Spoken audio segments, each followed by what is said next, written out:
مغرب سے پہلے ہم لوگ بھارت کی دھرتی میں تھے، وہاں سے سفر کر کے بارڈر کراس کر کے آپ کے اس ملک میں نیپال کی سرزمین جو عصبیت سے خالی ہے، پرامن ماحول آپ کے اس ملک کا ہے۔ ہمارا یہاں آنے کا مقصد کچھ اور نہیں سوائے یہ کہ اللہ وحدہ لا شریک اور اللہ کے پیغمبر پروفیٹ محمد صلی اللہ علیہ وسلم کے اطوار و افعال اقوال آپ کے سامنے پیش کیے جائیں۔ میرے بھائیوں، بہت قربانی آپ لوگوں کی ابھی تک رہی ہے کہ اپنی نیند کو برداشت کر کے آپ لوگ ابھی تک بیٹھے ہیں۔ میں بہت دیر تک آپ کا وقت نہیں چاہوں گا، اس لیے کہ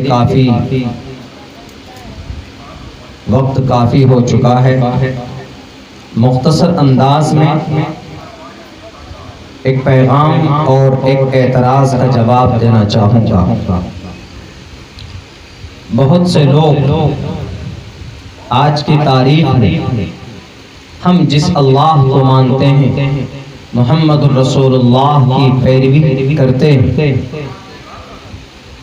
اللہ کی شریعت کے مطابق زندگی گزارتے ہیں، لوگ اس سسٹم پر، اس میتھڈ پر چلنے کی وجہ سے ہمیں تشدد پرست اور ریڈیکلائزیشن بنیاد پرست ہم کو بتاتے، اور ہم لوگوں کو کی طرف کچھ لوگ شک کی نگاہ کرتے ہیں کہ یہ تشدد پرست ہیں، یہ شریعہ والے ہیں، یہ قرآن والے ہیں، یہ جہاد والے ہیں۔ اس طرح کے الفاظ اور اس طرح کی تھنکنگ، اس طرح کی تھاٹ اور اس طرح کے انٹینشن وہ ہمارے تعلق سے اپنے دل و دماغ میں بٹھا کر رکھے ہوئے۔ کیا یہ ساری باتیں، یہ اس طرح کے اعتراضات جو ان کے دل و دماغ میں ہیں، کہ یہ بات بالکل پرفیکٹ ہے؟ میرے بھائیوں، ایسا کچھ نہیں۔ اگر اس طرح کے سوالات ان کے ذہن میں پیدا ہوتے تو میں یہی کہوں گا کہ موجودہ وقت میں ان کے دل و دماغ کے اندر جو نفرتیں بھری جا رہی ہے، چاہے وہ ٹی وی کے ذریعے ہو، سوشل میڈیا کے ذریعے ہو، ان تمام برائیوں کا اور ان تمام اعتراضات کا اور ان تمام جو مس انڈرسٹینڈنگ ہے، مس کنسپشن ہے اباؤٹ اسلام، مسلمانوں کے تعلق سے، اسلام کے تعلق سے، اٹ ہیز نو ریالٹی، کوئی حقیقت اس کی نہیں ہے، اور اسلام کا اس سے کوئی تعلق، کوئی واسطہ نہیں۔ رہی بات شریعت کا، تو یہ پوری دنیا کے انسانوں کے لیے شریعت، جس کو آج ہم مذہب بنا کر اپنی زندگی کے اندر عمل کرنے کی کوشش کرتے ہیں، یہ کوئی غلط نہیں ہے۔ دنیا کی بڑی بڑی دھارمک گرنتھوں کے اندر مذہب کے مطابق زندگی گزارنے کا ورنن کیا گیا۔ جو لوگ اعتراض کرتے ہیں وہ اپنے گرنتھوں کو اٹھا کر دیکھیں، وہ اپنی کتابوں کو اٹھا کر دیکھیں، ان کی کتابوں کے اندر بھی اور ان کے شاستروں کے اندر بھی، ان کے اوتھینٹک بکس کے اندر بھی اپنے مذہب اور اپنے لارڈ اور اپنے پروفیٹ اور اپنے رہنما کے طریقے کے مطابق زندگی گزارنے کا ان کو پابند بنایا گیا، چاہے وہ سکھ ہو، چاہے وہ جوڈائزم ہو، چاہے وہ کرسچینٹیز ہو، چاہے وہ بودھ ہو، چاہے وہ جینزم ہو، تقریباً اپنے اپنے گرنتھوں کے اعتبار سے ان کو اپنے مذہب کے اعتبار سے زندگی گزارنے کے بارے میں ان کو پابند بنایا گیا۔ اور پھر کوئی برائی نہیں. ہم اگر اپنے مذہب کے مطابق زندگی گزارتے ہیں تو ہمارے مذہب میں ذرہ برابر کمی بتا دیں لوگ.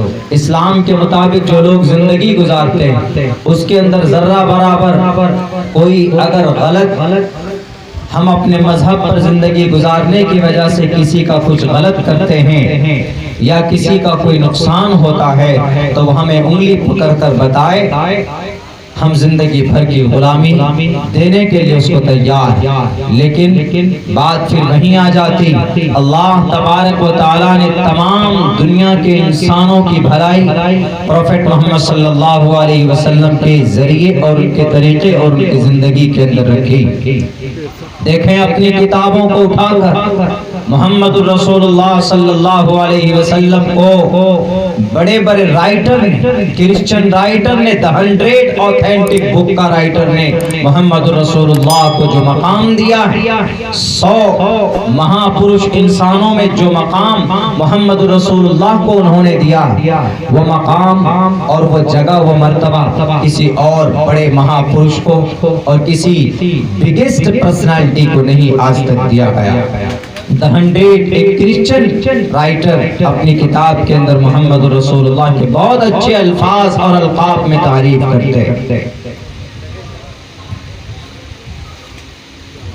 مگر ایک سوچی سمجھی سازش کے تحت ارے یہ تو جہاد کرتے. محمد رسول اللہ نے پوری اپنی 23 غزوات میں محمد رسول اللہ شریک ہوئے. انہوں نے تلوار لہرائی اور وہی چیز آج کے بھارت کے مسلمان چاہتے ہیں, نیپال کے مسلمان چاہتے ہیں, دنیا کے مسلمان وہی چاہتے ہیں. What is the meaning of jihad? What is the definition of jihad? The meaning of jihad is struggle and try to level best. کوشش کرنا اس کو جہاد بولتے ہیں. ہماری بیٹی کی عزت اگر کوئی لوٹے تو اس کے ہاتھ پکڑ کر اس کے جیل کے سلاخوں تک پہنچانا. ہمارے نوجوان اگر شراب پیتے تو شراب سے ان کو بچانا. ہمارے گاؤں سماج میں اگر کوئی برائی ہوتی تو اس برائی کو ختم کرنے کی کوشش کرنا. The meaning of jihad is a struggle and the want to fight the bad thing from our society.